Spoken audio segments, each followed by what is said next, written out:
Salve terceiro! Tudo bem com vocês? Tudo em ordem? Professor Leandro falando aqui do Colégio Dominique Ubatuba. Sejam bem-vindos a mais uma aula de Física. Hoje nós iniciaremos a apostila 10, entraremos um assunto novo da Física, entraremos no estudo da eletricidade. Tá? O título tá como Princípios Básicos da Eletrostática, beleza? Eletrostática, gente, é das sub-áreas da eletricidade, né? Então, primeiramente, né, pessoal, o que é eletricidade? Pessoal, abra a apostila, né, na página indicada aí, página 5, capítulo 19 da apostila 10, beleza? O que é eletricidade, beleza? São conjuntos de fenômenos que envolvem basicamente cargas elétricas, beleza? Cargas elétricas. E nessa apostila, nas duas próximas apostilas, 10 e 11, nós estudaremos, tá, fenômenos que envolvem a simples presença da carga elétrica, né? Então, existem fenômenos, né, causados pela presença de cargas elétricas, que estão em repouso, no caso, né? Essa área da física que estuda cargas elétricas em repouso é chamada de eletrostática, né? Eletrostática, equilíbrio, né? Equilíbrio relacionado à eletricidade, que será nós começaremos a estudar hoje, né? Então nós estudaremos conceitos de o que são cargas elétricas,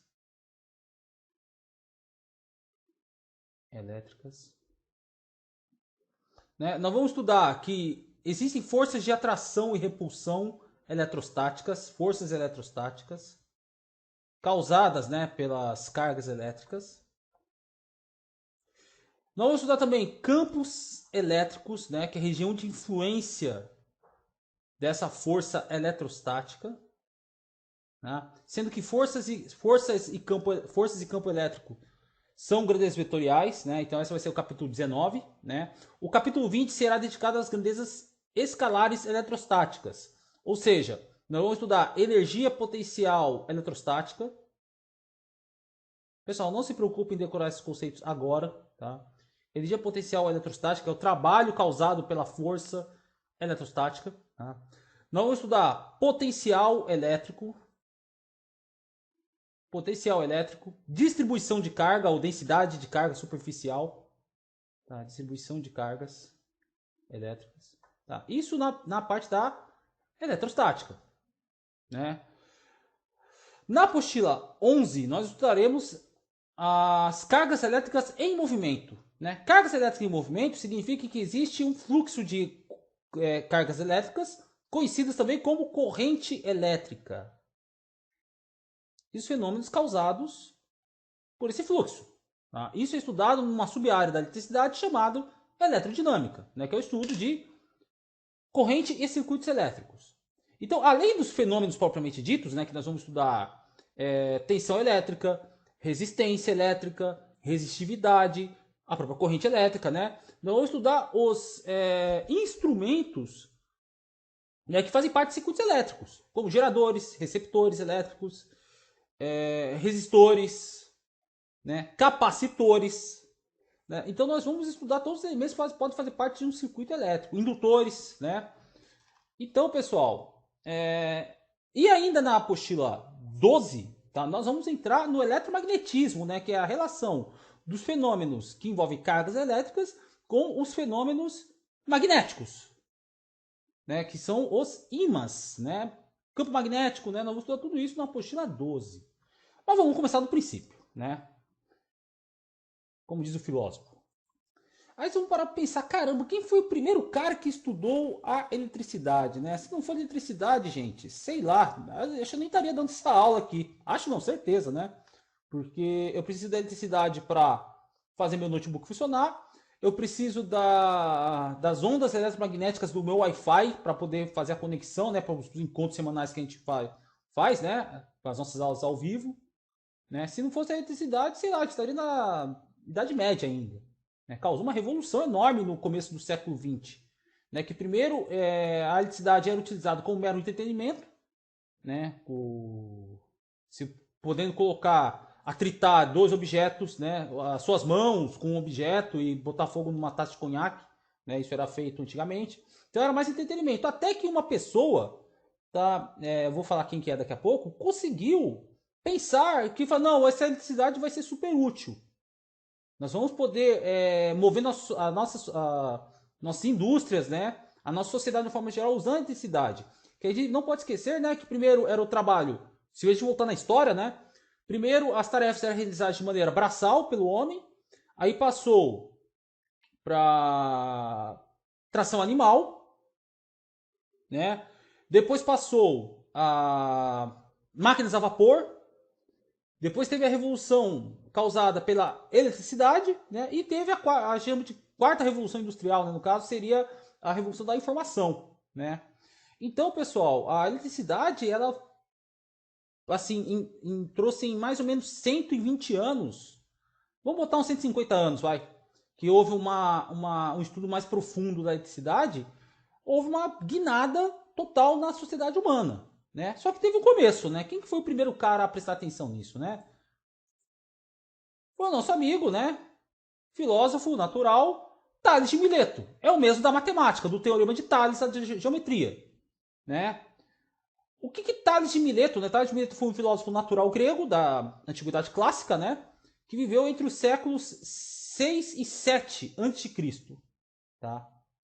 Ele percebeu que se nós esfregarmos, nós atritarmos, né, pedaços de âmbar. Âmbar, gente, é uma resina, é como se fosse uma seiva solidificada de certos tipos de pinheiros da Europa, da região da Grécia Antiga, né, que utiliza-se para fazer joias, como vou dizer, bijuterias, né, uso feminino, tal, colares, enfim, né. Quando ele percebeu que se eu esfregar pedaços de âmbar com pele de animais e colocar próximos a objetos leves, como pedaço de feno, penas, né? Esse pedaço de âmbar atrai esses objetos leves, tá? Então, tanto que a palavra eletricidade vem do grego, né? Electron. Electron, que em grego quer dizer exatamente âmbar, né? Então, os materiais que tinham esse mesmo comportamento quando atritados, né? Esses materiais que têm capacidade de atrair objetos leves eram chamados de materiais elétricos. Fenômenos de atração e repulsão começaram a ser chamados de fenômenos elétricos. Então, Tales de Mileto, lá na Grécia Antiga, foi o primeiro cara a se atentar aos fenômenos elétricos, né? Depois de Tales de Mileto, houve vamos dizer assim, uma pausa, né? Bem grande até, né? No estudo da eletricidade, né? Aí o próximo cara que estudou depois de quase 2.300 anos, né? Isso no século 17, né? Depois de Cristo, foi o cientista britânico William Gilbert, né? Que voltou a estudar as cargas, esses fenômenos, né, de atratividade, né, entre objetos, né? E William Gilbert fez os mesmos experimentos que Tales de Mileto fez na Grécia Antiga. Beleza? Então, Gilbert voltou a estudar, né? E qual a utilidade que a eletricidade pode ter para nós. E quando falamos a palavra eletricidade, a gente lembra da palavra elétron, né? Que, conforme eu falei, na tradução do grego significa âmbar, tá? Só que depois, pessoal, vieram o estudo da estrutura da matéria, né? Do que são compostos, do que é composta a matéria, né? Matéria, para quem se recorda, né? É tudo aquilo que possui massa e ocupa espaço. Isso é matéria, né? E a matéria, ela é essencialmente composta, tá? Por moléculas que, por sua vez, são compostas por átomos, que, por sua vez, são compostos de prótons e elétrons e nêutrons, e, por sua vez, são compostos de partículas menores. Só que a gente para na química, né? Vocês viram isso? A gente para prótons, elétrons e nêutrons. Tá? Existem subpartículas, só que a gente não estuda aqui no ensino médio. Beleza? E por que eu estou falando da estrutura da matéria? Tá? Porque, pessoal, houve os experimentos depois de Gilbert, né, conforme eu falei, né, ele voltou a fazer a experiência do Tales de Mileto, né? Houve outros camaradas, outros cientistas, né, que fizeram experimentos que provaram que a matéria era composta de Conforme moléculas, átomos e o átomo, por sua vez, são compostos de partículas de carga diferentes. Tá? Primeiro nós tivemos o experimento de Thomson, né? Ou melhor, antes de Thomson, né, gente? Vocês viram que lá em química, que o primeiro modelo atômico foi de John Dalton. Né? Dalton previu, né, fez um modelo atômico em forma de... É como se o átomo fosse uma bola de bilhar. É a menor parte da matéria que é indestrutível e indivisível. Isso Dalton propôs, tá? No começo do século XIX, né? Depois veio J.J. Thomson, né? Ele fez um experimento, tá? Um experimento com raios catódicos, né? O que significa isso? Raios catódicos. Ele colocou como se fosse uma lâmpada fosforescente, tá? Ele colocou um gás dentro desse tubo, né? E esses fios aqui, ó, ele aplicou alta tensão elétrica, gerando esse raio catódico. Ele pegou um ímã, ó, você pode ver que ele está com o polo vermelho próximo desse tubo de Crookes, né, que é o nome desse instrumento aqui. Esse raio verde, ele deflete, vamos botar entre aspas, tá? Ele entorta para o lado do ímã, significando que há uma atração. Tá? Depois, próximo a esse mesmo tubo, ele inverte o polo do ímã, né? E o raio ele entorta para baixo, repelindo. Então você tem uma situação que o ímã atrai o raio e outra que ele repele o raio. Daí, através desse experimento, né, Thomson fez um novo modelo atômico, né, ele reformulou a teoria atômica, falando que o átomo ele possui uma nuvem de partículas positivas, né, uma nuvem positiva, vamos dizer assim, né, e com elétrons incrustados, como se fossem uvas passas dentro de um panetone. Né? As uvas passas seriam os elétrons. Né? Tanto que o apelido, né, desse modelo atômico de Thomson, né, a gente conhece para memorizar, né, é o modelo de pudim de ameixas. Como se os elétrons fossem ameixas e o pudim fosse a nuvem positiva prevista por Thomson. Né? Depois o modelo atômico foi aperfeiçoado. Né? Aí teve Rutherford, teve Niels Bohr, aí teve a teoria atômica moderna, né? Aí foi aperfeiçoando. Mas aqui nesse experimento foi possível, né, prever que haja, né, dois tipos de partículas dentro do átomo, né? Partículas positivas e negativas. Depois, gente, eu vou dar um zoom aqui para vocês poderem enxergar melhor. Robert Millikan, no começo do século XX, fez um experimento no qual você pôde, depois de determinado, né, as partículas, né, que existem partículas positivas e negativas, Millikan ele pôde quantificar a carga elétrica de um elétron. Tá? Como? Tem uma câmara, né, uma câmara a vácuo. Ele colocou um pulverizador cheio de óleo e borrifou dentro dessa câmara. Tá? E quando ele coloca na câmara, tem a primeira placa que está aqui em cima, ó, que eu chamo de placa positiva, uma placa metálica, que tem um orifício no centro dessa placa. Quando o operador borrifa o óleo, por gravidade, né, devido à força-peso, as gotículas caem e passam pelo meio da primeira placa. Bem, quando ele passa pela primeira placa, essas gotículas que passam, elas são bombardeadas, tá, por radiação ionizante. O que significa isso? É uma radiação capaz, é uma radiação altamente energética que pode ter o poder de retirar elétrons, né, dos átomos desse óleo, né, carregando, né, porque essas gotículas eram neutras. Quando você retira elétrons, isso você viu lá em química, né, que quando você retira elétrons, um átomo que era neutro passou a ser um íon positivo. Quando você ganha elétrons, você passa a ser um íon negativo, né? Cátions positivo, ânions negativos, né? Então, a gotícula que é neutra passou a ser eletricamente carregada, tá?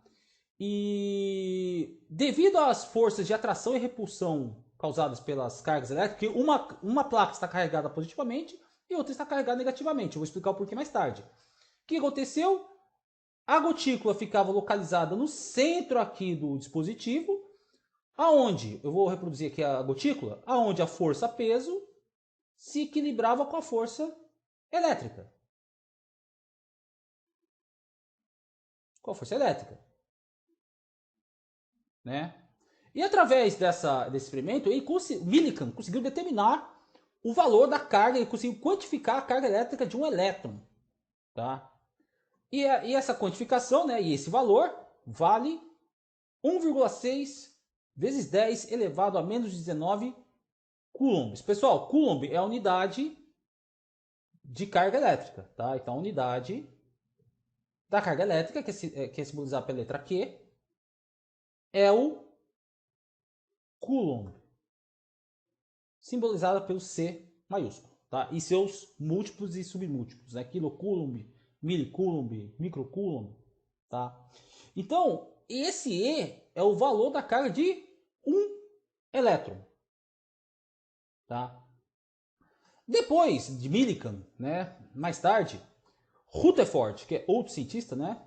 Neozelandês, Ernest Rutherford, ele fez um experimento, tá? Que ele bombardeou uma folha de uma folha, né, de ouro, né, com partículas, né? E através do desvio que essas partículas sofriam, né? Porque essas folhas, né? Eu vou até dar um zoom aqui, porque essas partículas elas atravessavam esse feixe de ouro e sofriam desvios. Tá? Aí, através de conhecimentos de física moderna, tudo mais, não vou me aprofundar nisso agora, né? Rutherford, porque o modelo atômico anterior, que era o de Thomson, ele é uma nuvem positiva com partículas negativas no meio dessa nuvem positiva. Aí, com Rutherford, com esse experimento, ele conseguiu, né, prever que os elétrons, eles são partículas negativas que giram em torno de um núcleo positivo. Ainda não existia a ideia do nêutron ainda, tá? O nêutron veio depois, tá? Então, o Rutherford ele conseguiu, através do experimento, determinar que existe um núcleo com partículas positivas e as partículas negativas ficavam orbitando em torno do núcleo positivo, tá bom? E com a descoberta do próton, tá? do núcleo positivo, né? A carga, tá?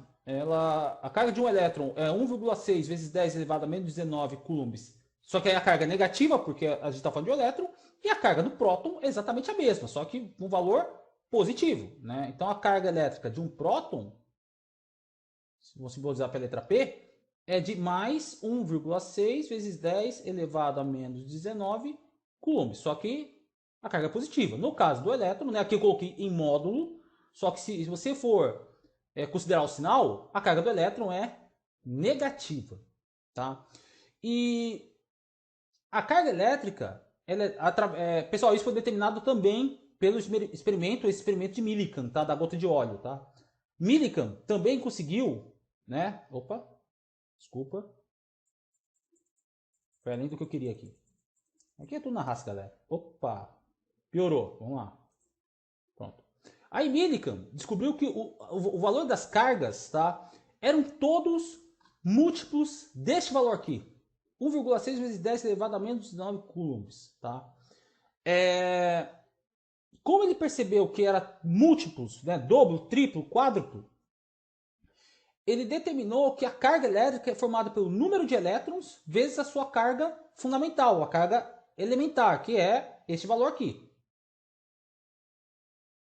Beleza? Então, pessoal, se eu quero saber quantos elétrons, né, tem em uma determinada carga elétrica, eu vou pegar o valor da carga elétrica e dividir pela carga de um elétron. E o resultado, que é o N ele vai ser sempre um número inteiro, tá? Não tem como dar um resultado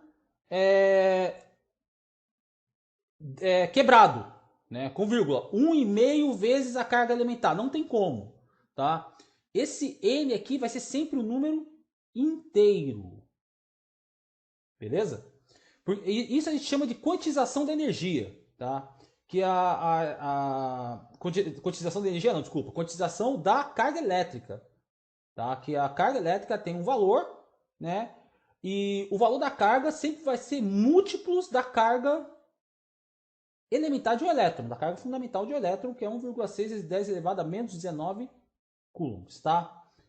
Outra coisa também, os objetos, nós vamos ver depois, mais tarde, como se eletriza um objeto, um corpo, né? A gente vai ver na próxima aula, inclusive, né? Quais são os 3 processos de eletrização, né? Indução, contato e por atrito, tá? Você consegue eletrizar, né? Dessas 3 formas.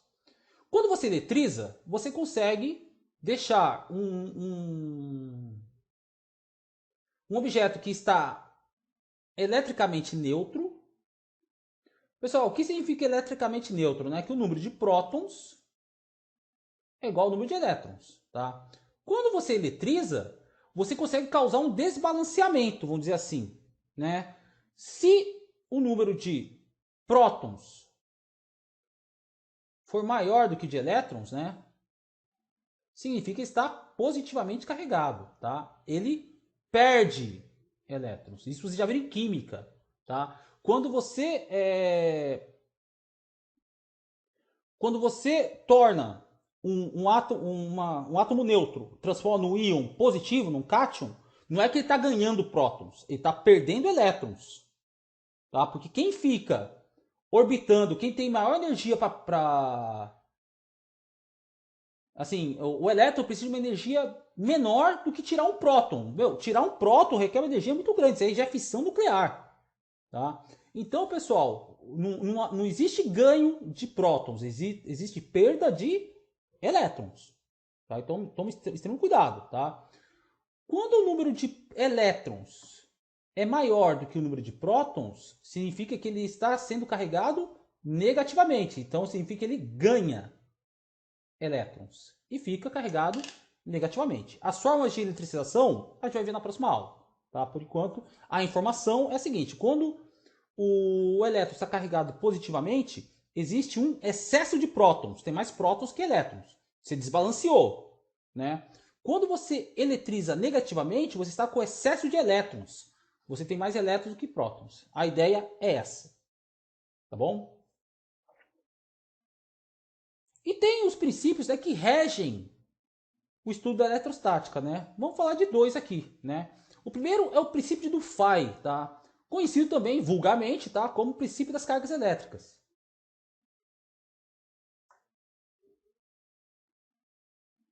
Tá? Dufay foi um filósofo natural francês do século XVIII que propôs, né, que se eu tenho duas cargas e assim comporta de duas maneiras diferentes, então significa que eu tenho 2 tipos de partículas, uma positiva e uma negativa. Né? E quando eu tenho 2 cargas iguais, próximas, elas tendem a se afastar, a se repelir. Tá? Porque existe uma força eletrostática, isso a gente vai ver nas próximas aulas, que causa repulsão entre partículas iguais. Então, se eu tenho cargas elétricas positivas próximas ou negativas próximas, elas se repelem, existe uma repulsão. Tá? Se eu tenho cargas elétricas de sinais diferentes, existe a atração. Né? Tem até um ditado do dia a dia, né, que fala que os opostos se atraem. Né? Isso a gente fala até na nossa vida afetiva, tudo, né? A origem está aí, tá? É o princípio de Dufay, tá? Que é o princípio das cargas elétricas. Tá? Os opostos se atraem. Em resumo, é isso, relativo a cargas elétricas. E o segundo princípio, gente,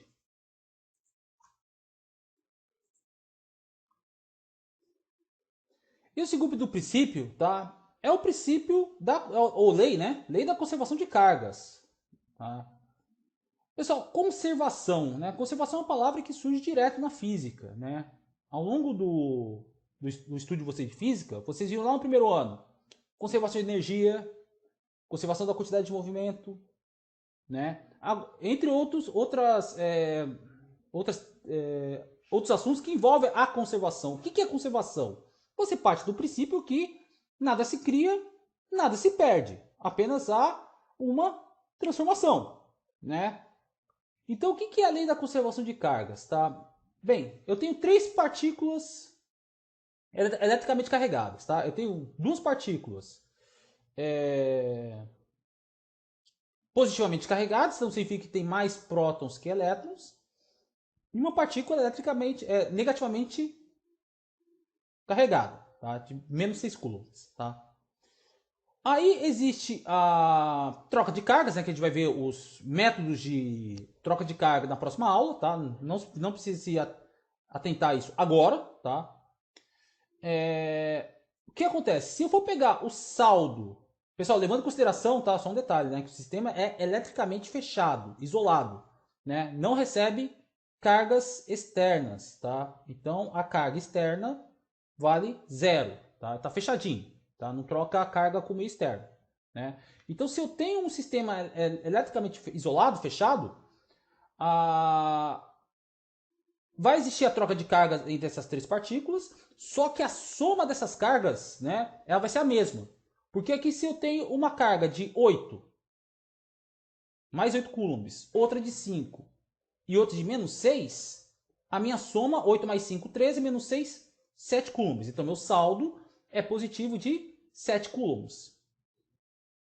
Houve a troca de carga, houve os processos de troca de cargas, né? E no final, ó, eu tenho 3 aqui, 2 aqui e 2 aqui.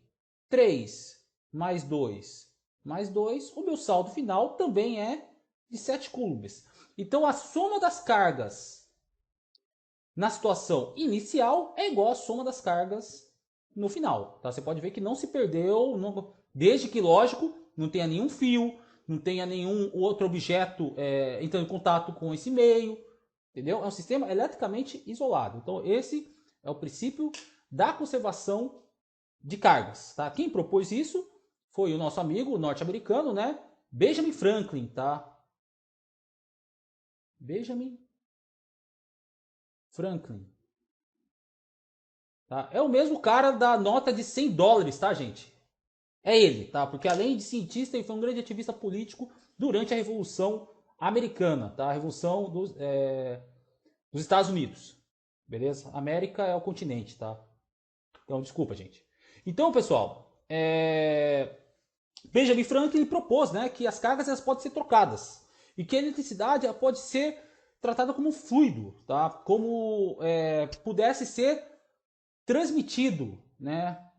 Então, se ele pode ser tratado como um fluido, tá? Então vai existir a troca de cargas, né, desse fluido, né? Então ele trata, né, a eletricidade como se fosse também um banco, né? Saldo positivo, saldo negativo. Então quem teve primeiro essa ideia foi o nosso amigo Benjamin Franklin. Tranquilo? Então nossa aula é isso, tá, gente? Então, resumo, né? Nós falamos sobre o conceito de carga elétrica, um pouquinho da história da eletricidade, né? Desde a época do Tales de Mileto, né? A gente vai ver muita coisa ainda para frente, né? A eletricidade fornece bastante coisa para estudar, né?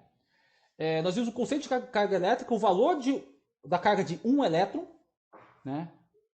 Que a carga elétrica pode ser positiva ou negativa e os princípios que regem, né, o estudo das cargas elétricas em repouso. Beleza? Pessoal, como sugestão, tá? De exercícios, são os exercícios, tá, pessoal? Da seção de atividades da página, só consultar aqui, da página 8. Página 8, apostila 10, tá? Eu fiz um slide bonitinho, mas eu acabei apagando sem querer, tá? Então, esses exercícios aqui, do 1 ao 6, estão na página 8, apostila 10, logo após a teoria deste capítulo. Beleza? Então é isso aí. Ficamos por aqui. Obrigado pela atenção e nos vemos na aula, no nosso encontro, né, relativo a esse assunto dos princípios básicos da eletrostática.